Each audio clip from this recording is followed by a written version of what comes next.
우리는 지난주에 예수 그리스도께서 고향에서 배척을 받으신 사건을 다루었습니다. 그리고 고향 사람들이 배척한 이유에 대해서도 나누었습니다. 예수 그리스도의 그 가르침이 참으로 권능이 있고 진리고 참된 놀라운 은혜의 말씀임에도 불구하고 나사렛이라고 하는 그 고향 사람들은 예수 그리스도의 말씀을 듣지 않습니다. 왜냐하면 예수라고 하는 이분이 본인들과 함께 자라온 사람이고 그 가정과 그 가문과 그가 하는 일의 몫으로 인해서 과연 저가 놀라운 배움을 받을 수 있었을까? 그러니 예수 그리스도의 외적인 모습을 통해서 그 나사렛 회당의 모든 사람들은 예수를 배척하고 그 말씀을 듣지 않습니다. 그렇게 배척받으신 예수님이시지만 회당을 떠나 온 마을을 다니시며 복음을 전하시는 그 일을 결코 멈추지 않습니다. 왜냐하면 예수님께서 복음을 전하기 위해서 이 땅에 오셨기 때문에 그 사역을 결코 멈추지 않으시고 끝까지 완수하시는 것을 우리가 살펴보았습니다. 듣든지 아니 듣든지 외치고 전하신 겁니다.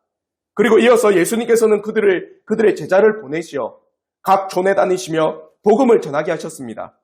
즉 예수님께서 사람의 몸을 입고 있으신 관계로 그가 친히 다니시기에 사람의 몸이라고 하는 그 한계성, 시간적인 한계와 공간적인 한계 가운데서 제자들을 파송하여 각 촌에 복음을 전하시는 겁니다. 그래서 지금까지 공생의 2년차가 되기까지 제자들을 가르치시고 친히 기적의 놀라운 일들을 보이시고 교육하신 관계로 이제 제자들을 파송하여 각 촌에 복음의 능력을 펼치시게 된 겁니다. 그래서 제자들이 각 촌을 다니며 복음을 전하고 권능을 행하며 하나님 나라의 일들을 외치게 된 겁니다. 이러한 모습도 훗날 예수님께서 승천하시고 이 땅에 계시지 않을 때 복음의 사역을 완수하기 위한 대리자로서 제자들이 해야 할 일들을 하는 것과 같습니다. 그러면 우리가 이제 마태복음 10장을 통해서 복음의 전도자로서의 모습을 살펴볼 것입니다. 그러면 이번 주는 첫째로 제자들의 모습을 살펴보고 두 번째로 복음을 전하기 전에 권능을 주신 그 놀라운 은혜에 대해 살펴보고 세 번째로 복음의 대상들을 살피고 넷째로 전도자가 가져야 될 자세에 대해서 나누며 교훈을 얻도록 하겠습니다. 첫째 나눔입니다. 2절부터 4절을 통해서 그 제자들의 면면을 우리에게 말씀하고 있습니다. 우리 다 함께 오늘 읽었던 마태복음 10장 2절부터 4절의 말씀을 다 함께 보도록 하겠습니다. 12사도의 이름은 이러하니 베드로라 하는 시몬을 비롯하여 그의 형제 안드레와 세베대의 아들 야고보와 그의 형제 요한, 빌립과 바돌로메, 도마와 세리마테, 알페의 아들 야고보와 다데오, 가나나인 시몬 및 가룟 유다, 곧 예수를 판자라. 어찌 보면 이름만 그래 쭉 나열한 것 같이 보이지만 이들의 배경을 보면 천차만별입니다. 그 가운데 다양한 직업군이 있습니다. 민족의 반역자라고 하는 세리도 있습니다. 바로 마태가 세리입니다. 그 당시에 세리라고 하면 죄인 취급하였고 그 당시에 세리라고 하면 민족의 반역자로서 결코 유대인들이 함께하지 않는 그런 종류의 사람이 세리 마태입니다. 그런데 제자 가운데는 이 민족의 반역자라고 하는 이 사람이 있을 뿐만 아니라 열심당원도 있습니다. 열심당원은 민족의 반역자와 다릅니다. 그들은 독립을 위해서 운동하는 사람들입니다. 그래서 열심당원 시몬은 어찌 보면은 가슴에 칼을 품고 민족을 배반하는 자들을 암살하기도 하는 자들이 바로 열심당원입니다. 한 사람은 민족의 반역자요.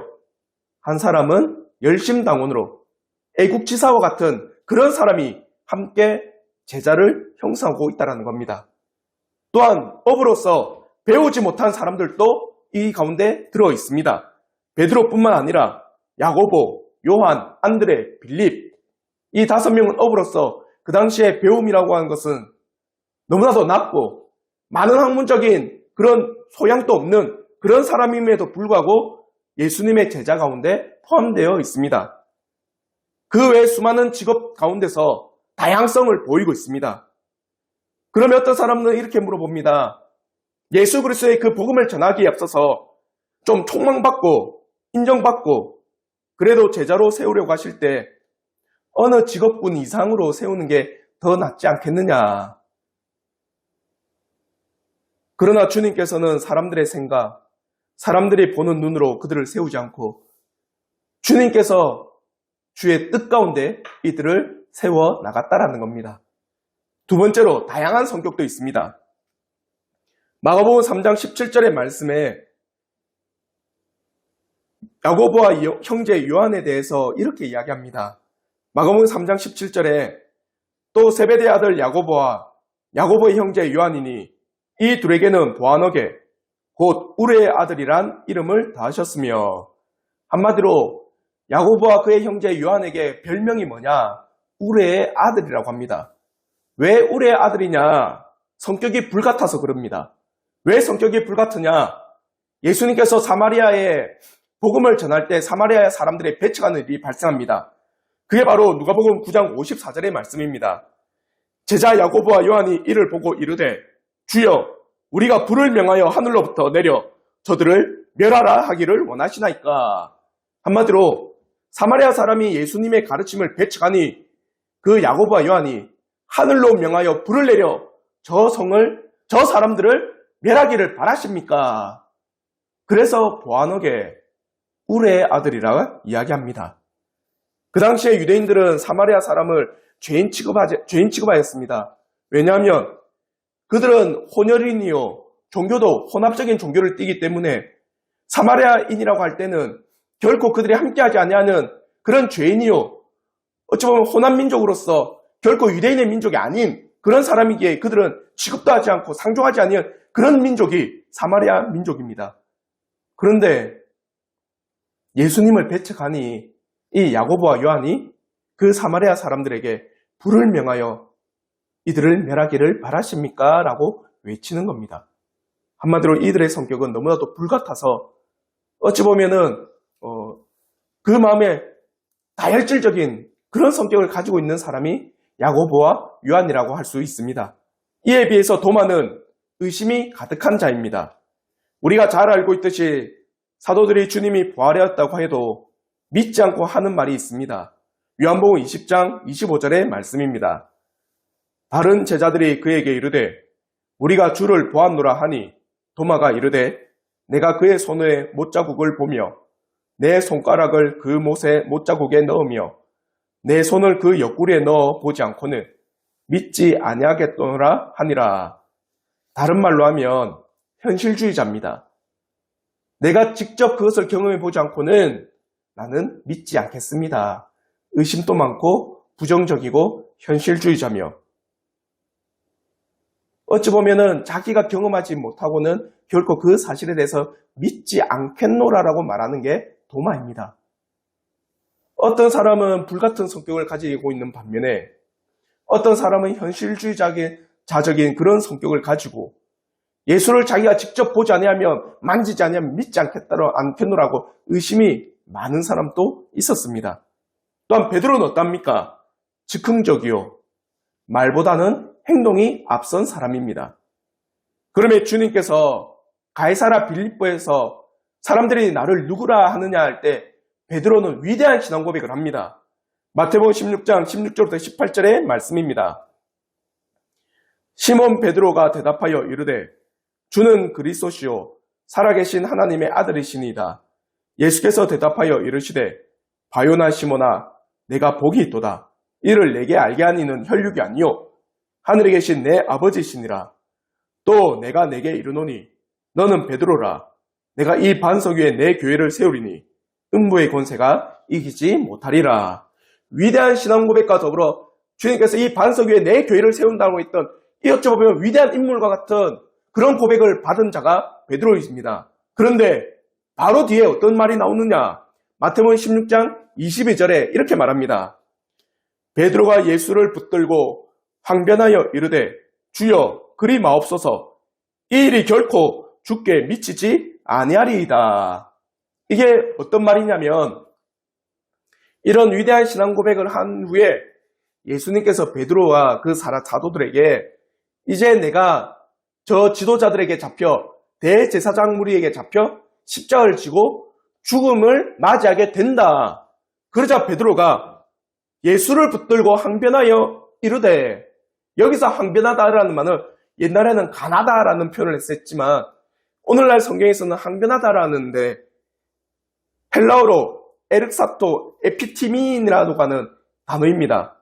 에르사토는 시작하다, 에피티마는 책망하다, 꾸짖다, 경계하다라는 뜻입니다. 한마디로 예수를 붙들고 어떻게 했냐면 책망하여 꾸짖었다라는 겁니다. 그래서 어떤 사람은 이에 대해서 어떻게 행동을 묘사하느냐, 예수를 이렇게 잡고 흔들면서 책망하여 꾸짖었다라는 겁니다. 단순히 베드로가 예수님을 말리는 장면이 아닙니다. 권유가 아닌 적극적으로 예수님을 꾸짖고 있는 상황입니다. 베드로가 참된 하나님이 되시는 그런 놀라운 권능을 주시며 참 스승이요, 참 선생이요, 참 메시아이신 이 예수를 꾸짖고 있다는 게 상상이 되겠습니까? 너무나 다양한 성격을 가지고 있는 제자들입니다. 불같은 성격, 의심이 많은 성격, 그와 더불어서 즉흥적이고 다혈질적인 이런 성격의 사람들이 모여 제자를 형성하고 있습니다. 그러면 어떤 사람은 이렇게도 이야기합니다. 주님께서 복음을 전하기 위해서 좀 더 사람들에게 온유한 마음, 그리고 온순한 마음, 부드러운 마음을 가진 사람들을 통하여서 하나님의 복음을 세우는 게 더 낫지 않겠습니까? 그러나 주님의 이 제자들의 택하신 면면을 살펴보면 너무나도 다양한 성격 가운데 한 공동체를 형성하고 있다는 겁니다. 단 하나 이유가 있다면 주님이 원하여 세우셨다는 겁니다. 그리고 세 번째, 다양한 고향을 말씀하고 있습니다. 가나나인인 반면에 갈릴리 출신, 그리고 가나 출신인 사람도 있습니다.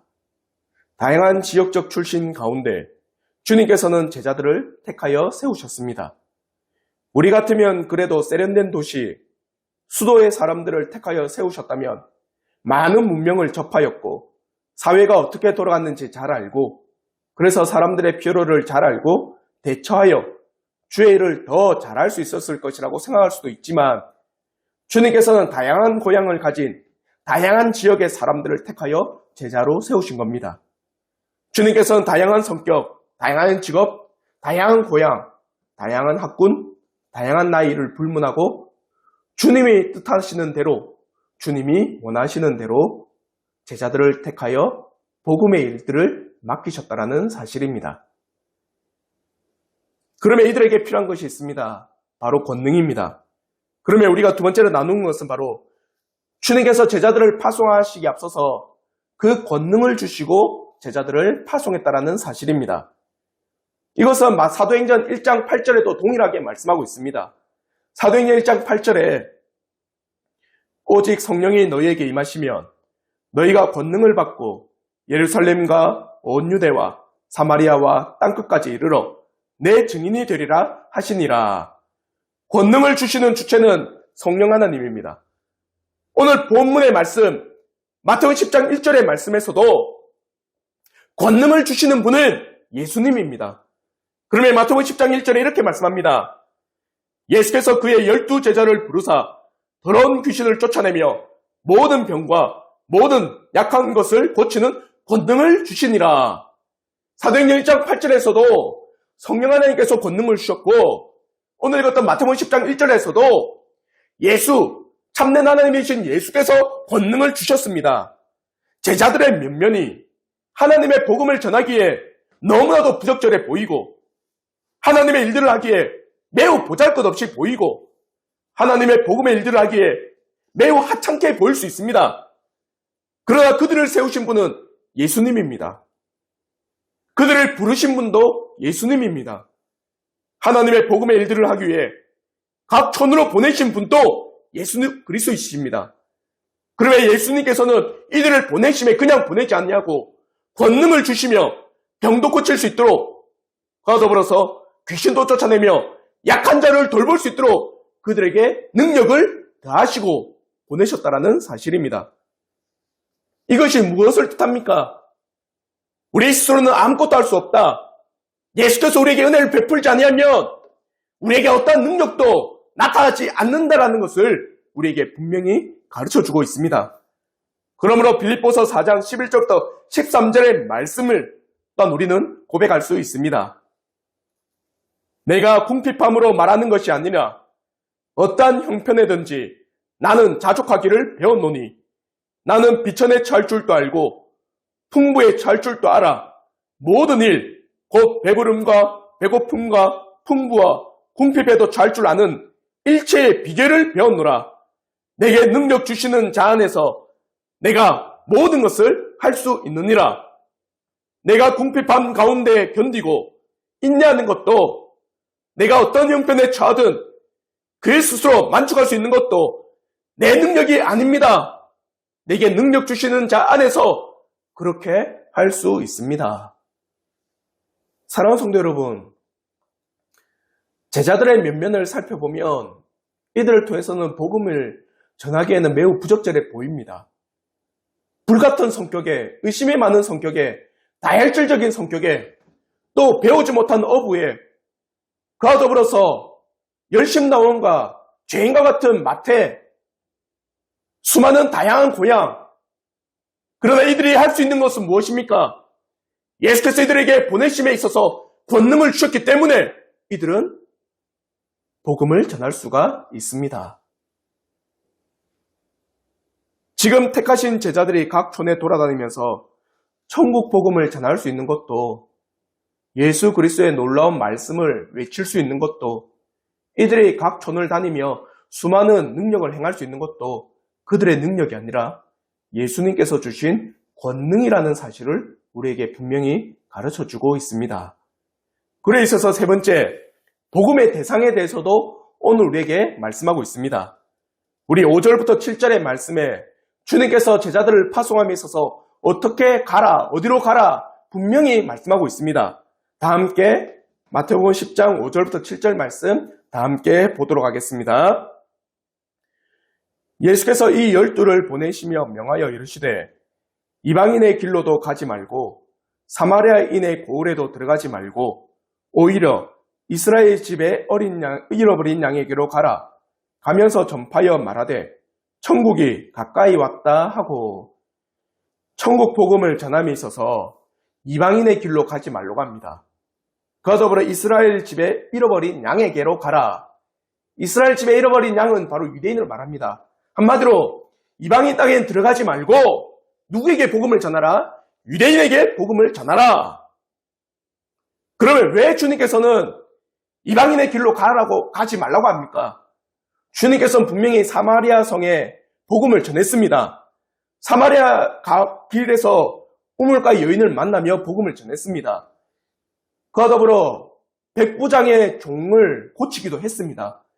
이방인을 만나서 수많은 권능을 행하신 분도 주님인데, 이 말씀에서는 이방인의 길로 가지 말라라고 하십니다. 그러면 왜 유대인에게로 가라고 하시는가? 이것은 바로 유대인들에게 우선적으로 복음을 전해야 될 사명이 있기 때문입니다. 왜냐하면 언약적 관계입니다. 아브라함과 맺은 언약이 있기 때문입니다. 예수 그리스도께서는 한번 조상들에게 주어진 바 된 약속을 성취하도록 할례의 수종자로 보냄을 받았기 때문입니다. 그러면 로마서 15장 8절에 이렇게 말씀합니다. 우리 각 가정에 성경책이 있으면 로마서 15장 8절의 말씀을 다 함께 찾아서 보도록 하겠습니다. 로마서 15장 8절 말씀 제가 읽어드리도록 하겠습니다. 내가 말하노니 그리스도께서 하나님의 진실하심을 위하여 할례의 추종자가 되셨으니 이는 조상들에게 주신 약속들을 견고하게 하시고, 그리스도께서 하나님의 진실하심, 그 진실하심이 뭐냐? 그 8절 후반부에 조상들에게 주신 약속들의 견고한 그 진실입니다. 한마디로 유대인들은 언약의 백성이고 메시아의 민족이고, 그 유대인들을 통해서 참된 메시아가 나타났기 때문에 그 언약적 관계에서 우선적으로 복음이 전해지는 것이 유대인입니다. 그러나 훗날 이 유대인을 통해서 하나님의 놀라운 복음이 온 땅으로 전해지게 하신 겁니다. 여기서 말하는 추종자, 헬라어로 디아코라는 헬라입니다. 심부름하는 자, 식사 시중을 드는 자라는 뜻입니다. 예수 그리스도는 언약을 어기지 않으시고 하나님의 신실하심을 따라 할례를 받은 자들을 위해서 대속의 사역을 감당하심으로 이스라엘 조상들에게 주신 그 언약을 성취하기 위해서 먼저는 유대인에게 가라고 말씀하는 겁니다. 이방인을 무시해서가 아니라 이방인에게 복음을 전하면 안 되는 것이 아니라 언약적 관계에서 유대인들에게 먼저 복음을 전하신 겁니다. 그러므로 사도행전 1장 8절도 분명히 그에 대해서 우리에게 고백하고 있습니다. 사도행전 1장 8절에 이렇게 말씀합니다. 오직 성령이 너희에게 임하시면 너희가 권능을 받고 예루살렘과 온 유대와 사마리아와 땅끝까지 이르러 내 증인이 되리라 하시니라. 성령을 통해서 권능을 받고 어디로부터? 예루살렘부터, 그리고 온 유대로부터, 그 후에 사마리아와 땅끝까지 이르러 복음의 증인이 되리라. 복음의 위대한 사역은 그 언약적 관계에서 유대인으로부터 시작해서 온 땅끝까지 이르러 복음이 전해진다라는 사실입니다. 이것이 바로 주님께서 이방인으로 길로 가지 말고 이스라엘의 잃어버린 양에게로 가라고 하신 말씀입니다. 그 언약적 관계에서 우선은 그 언약의 백성인 이 신실하심을 지키기 위한 주님의 그 언약적 관계에서 유대인들에게 먼저 복음을 전하신 겁니다. 그러면서 주님께서는 또한 그 복음을 전함에 있어서 제자들의 그 자세 또한 분명히 말씀하고 있습니다. 우리 마지막 네 번째로 복음을 전하기 위해서 가져야 될 자세에 대해서 8절부터 10절까지 말씀에 이렇게 말씀합니다. 병든 자를 고치며 죽은 자를 살리며 나병한 자를 깨끗게 하며 귀신을 쫓아내되 너희가 거저받았으니 거저주라. 너희 전대에 금이나 은이나 동을 가지지 말고 여행을 위하여 배낭이나 두벌옷이나 신이나 지팡이를 가지지 말라. 이는 일꾼이 자기의 먹을 것 받는 것이 마땅함이라. 주님께서는 너희가 이렇게 권능을 베풀 수 있는 것, 너희 스스로 그 권능을 가지지 않았다. 내가 너희들의 권능을 줬으니 너희 또한 그 권능을 행사함에 있어서 거저받았으니 거저주라. 한마디로 은혜 받은 자는 그 은혜 받은 대로 합당하게 행하는 겁니다. 또 재밌는 것이 있습니다. 복음을 전하기에 앞서서 예수님께서는 전대, 여기서 말하는 전대라고 하는 건 오늘날 말하면 지갑, 보관할 수 있는 것, 그게 뭘 넣지 말라? 금이나 은이나 동을 가지지 말라라고 합니다. 여기서 가지지 말라라고 하는 이 헬라어가 메크테세스테라는 헬라어인데 획득하지 말라라는 뜻입니다. 내가 복음의 일을 시작하러 갈 때 돈으로 내 전대, 지갑을 채우지 말라라고 하는 겁니다. 무슨 뜻입니까? 단순히 너희가 돈을 탐하지 말라는 뜻입니까? 아닙니다. 예수님께서는 제자들을 파송하고 보내심에 있어서 권능을 주셨습니다. 그리고 그 권능은 하늘의 은사요, 하나님께서 베푸시는 놀라운 돌보심입니다. 사역을 할 수 있도록 하나님께서 베푸시는 겁니다. 그런데 지금 전대 금이나 은이나 동을 채워가지고 간다는 것은 단순히 돈을 채워서 간다는 것이 아니라 하나님을 의지하지 않고 뭘 의지한다라는 겁니까? 자신에게 있는 그 재물, 자신이 가지고 있다라고 생각하는 그 능력을 의지하지 말라라고 하는 겁니다. 즉 복음의 사역의 일은 우리의 개개인의 능력과 힘으로 하는 것이 아니라 예수 그리스도께서 주시는 그 권능과 예수 그리스도께서 주시는 그 은혜 가운데 우리가 복음의 일들을 감당할 수 있다는 사실입니다. 복음의 일은 물질로 하는 것이 아닙니다. 복음의 일은 세상의 능력으로 하는 것이 아닙니다. 복음의 사역, 교회의 사역, 교회를 통해서 하나님의 역사는 바로 진정 하나님을 의지하고 하나님께서 그 말씀을 통해서 역사하시는 그 은혜 가운데 행하는 것이 복음의 사역이지, 단순히 세상적인 방법으로 복음의 일을 진행하지 않아야 한다는 것을 우리에게 분명히 가르쳐주고 있습니다. 분명히 주님께서는 마태복음 10장 1절에서 파송하는 제자들에게 제자들이 어떤 직업이든 성격이든 그들이 어떤 배움의 깊이가 있든 상관없이 그의 믿음의 깊이대로 권능을 다 주셨습니다.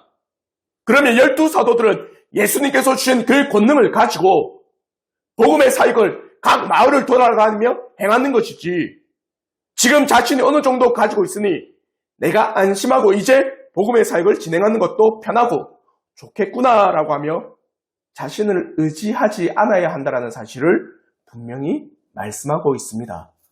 사랑하는 성도 여러분, 우리가 복음의 일을 하는 것, 교회를 세워나가는 것은 세상적인 능력으로 세워나가는 것이 아님을 분명히 우리에게 가르치고 권면하고 있습니다. 이제 이 말씀을 통해서 우리가 교훈을 얻고자 합니다. 첫 번째로 제자들을 부르신 그 모습을 통해서 우리를 부르신 그 기준을 보십시오. 주님께서 우리를 부르신 기준이 무엇입니까? 각 가정에 있는 우리 성도님들을 부르신 그 합당한 척도가 무엇입니까? 여러분들이 이 땅에서 수많은 직업적인 그 뛰어난 능력, 아니면 사회적인 부, 사회적인 성공, 사회적인 명예를 보고 우리를 부르셨을까요? 절대로 아닙니다. 우리를 부르신 기준은 하나님의 선하신 뜻 가운데 오직 우리 주 예수 그리스도의 은혜와 자비 가운데 우리를 부르셨다라고 하는 사실을 분명히 기억해야 합니다. 그러면 디모데후서와 로마서의 말씀이 참된 진리일 줄 믿습니다. 우리 각 가정에서 디모데후서 1장 9절의 말씀 우리 한번 다 펼치셔서 함께 보도록 하겠습니다. 디모데후서 1장 9절의 말씀입니다.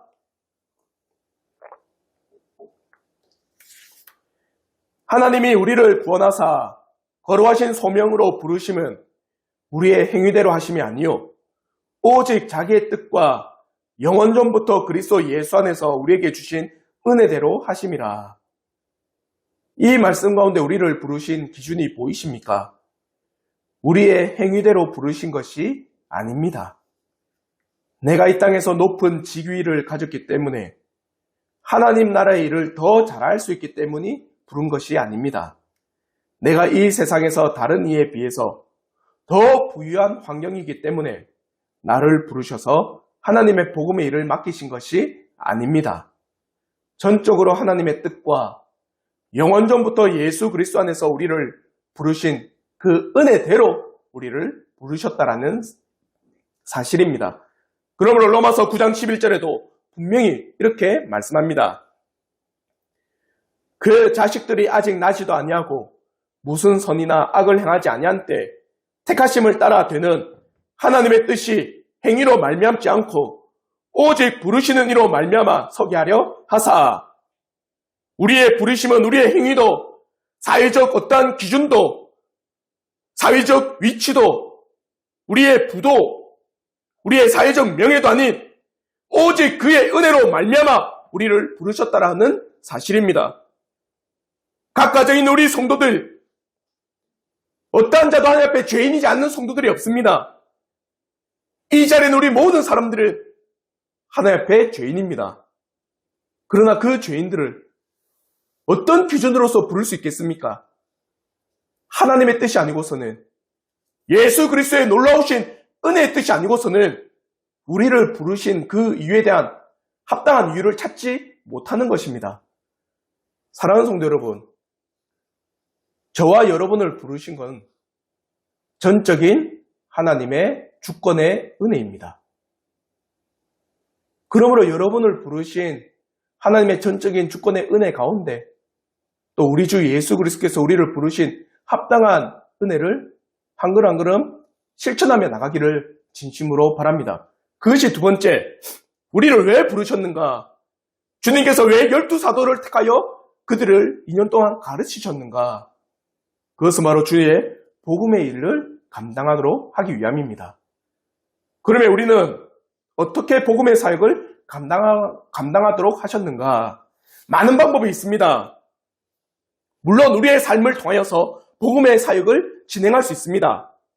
그러나 더욱 중요한 것은 훗날 이 사도를 통해서 세워지는 바가 있습니다. 바로 교회입니다. 교회가 어떠한 곳인지, 바로 주 예수 그리스도의 복음을 전하는 곳이 바로 교회입니다. 그러면 우리를 다양한 성격, 다양한 환경, 다양한 배움, 각 고향도 다릅니다. 그런데 우리를 주의 뜻 안에 부르셨다면 부르신 합당한 이유가 무엇입니까? 복음의 일, 그 복음의 일을 할 수 있는 교회를 든든히 세우기 위함 아닙니까? 여러분의 직업은 다양합니다. 성격도 정말 다양합니다. 가정의 생활 양식도 정말 천차만별입니다. 배운 학업 정도도 매우 다양합니다. 어떤 것 하나도 같은 것이 없습니다. 가장 다양한 생활 환경 가운데 우리는 한 교회로 부르셨습니다. 배운 것도, 직업도, 성격도, 사는 곳도, 고향도 모두 다 다르지만 한 가지 분명한 동일한 것이 있습니다. 성도라고 한다면 반드시 일치하는 것이 있습니다. 그것은 바로 한 성령으로 세례를 받아 한 몸을 이루고 있다는 사실입니다. 우리의 표면적 모습은 가장 각색이지만 그리스도의 가르침이 하나로서 우리를 통일케 하고 한 성령으로 말미암아 우리는 한 몸, 한 교회를 구성하고 있다는 사실입니다. 우리를 부르신 이유, 다양한 환경에서 우리를 부르신 이유는 예수 그리스도의 그 한 몸인 이 교회를 든든히 세우기 위함입니다. 사랑하는 성도 여러분, 여러분을 통해서 주의 몸된 교회가 든든히 세움을 받기를 진심으로 바랍니다. 그러므로 고린도전서 12장 13절에도 이렇게 말씀합니다. 우리가 유대인이나 헬라인이나 종이나 자유인이나 다 한 성령으로 세례를 받아 한 몸이 되었고 또 다 한 성령을 마시게 하셨느니라. 여기서도 다양합니다. 유대인, 헬라인, 종, 자유인 상관없다. 한 성령으로 우리는 세례를 받아 한 몸을 이루고 있다. 사랑하는 성도 여러분, 주의 뜻 안에서 우리를 부르셨습니다. 그리고 복음의 일들을 감당케 하셨습니다. 그것은 바로 주님의 복음의 교회를 통해서 그 일들을 감당케 하셨다면 진실로 우리를 통해서 주 예수 그리스도의 놀라운 교회가 든든히 세워지기를 진심으로 바랍니다. 다양한 성격이고 다양한 환경이고 다양한 생활 방식이지만 우리는 한 성령 안에서 한 세례를 받고 하나의 몸된 교회를 세움을 받기 위해 부르셨다라는 사실입니다. 그러므로 더욱더 이 부르심 앞에 우리를 통하여서 주 예수 그리스도의 몸된 교회가 날마다 든든히 세워지기를 주님의 이름으로 진심으로 바랍니다. 마지막 세 번째 교훈입니다. 그러므로 우리를 성도로서 부르시고 복음의 일들을 감당케 하셨고 교회를 세우도록 하셨다면 우리가 해야 할 일이 있습니다. 왜 주님께서는 제자들을 공생의 2년차 때 파송했을까요? 차라리 주님께서 육체적인 한계를 가지셨을 때 공생의 1년차 시작할 때 제자를 세우시고 그들을 파송하셨다면 더 많은 복음을 전할 수 있지 않았겠나. 처음부터 시작해서 12제자를 파송해서 각 마을, 각 유대 민족들에게 복음을 전하는 게 더 효율적이지 않았겠나. 왜 공생의 2년차 때 복음을 전하게 하셨을까요? 그것은 바로 주님에게 배우지 아니하고는 어떠한 복음도 전할 수 없기 때문입니다. 12제자들이 주님과 함께 함으로 주님과 같이 호흡하고 먹고 마시고 2년 동안 함께 함으로 주님이 누구신지를 배웠기 때문에 전할 수가 있는 겁니다. 주님이 누군지 모른다면 어찌 그 12사도가 예수 그리스도를 전할 수 있겠습니까? 2년 동안 예수님께서 가르치시고 입히시고 먹이시고 놀라운 권능을 베푸신 것은 그로 말미암아 예수가 누군지를 알고 그 예수가 누군지 아는 가운데서 그들을 통하여 복음이 전해지게 만들어주신 겁니다. 이제 이 사실을 통해서 우리가 배울 수 있는 거 있습니다. 저는 진실로 우리 성도들이 예수를 더 깊이 알기를 바랍니다. 예수를 알지 않냐고는 결코 우리를 통해서 복음이라고 하는 것, 교회라고 하는 것은 든든히 세우지 못하는 겁니다. 우리 주님께서 하늘 보좌를 버리고 이 땅에 혈과 육을 입고 오신 것이 무엇인지, 우리 주님께서 성령으로 잉태하사 동정녀 마리아의 몸으로부터 나셨다고 하는 것이 어떤 의미가 있는지, 우리 주님께서 어찌 이 땅에서 고난을 받으시고 육신의 공고함 가운데 낮아지셔야 했는지, 무엇보다도 우리 주 예수 그리스도께서 십자가의 그 극심한 고통과 함께 삼위 하나님의 놀라운 영광으로부터 떨어져 나가신 그 극심한 저주를 신이 당하신 그 이유가 무엇인지, 십자에서 그토록 처절하게 찢기시고 죽으셨는지, 또한 주님께서는 3일 동안 죽으심을 맛보시고 살아내신 그 놀라운 영광이 무엇인지, 진실로 우리 성도들 예수를 알기를 진심으로 바랍니다. 우리 자녀들에게도 우리가 깨닫고 배우고 아는 것만큼 예수가 전해지기를 바랍니다. 그러므로 사랑하는 성도 여러분, 이 말씀을 꼭 기억합시다. 우리 히브리서 12장 1절로부터 3절의 말씀인데, 각 가정에서 히브리서 12장 1절부터 3절의 말씀 우리 펼치셔서 다 함께 보도록 하겠습니다. 히브리서 12장 1절부터 3절 말씀입니다.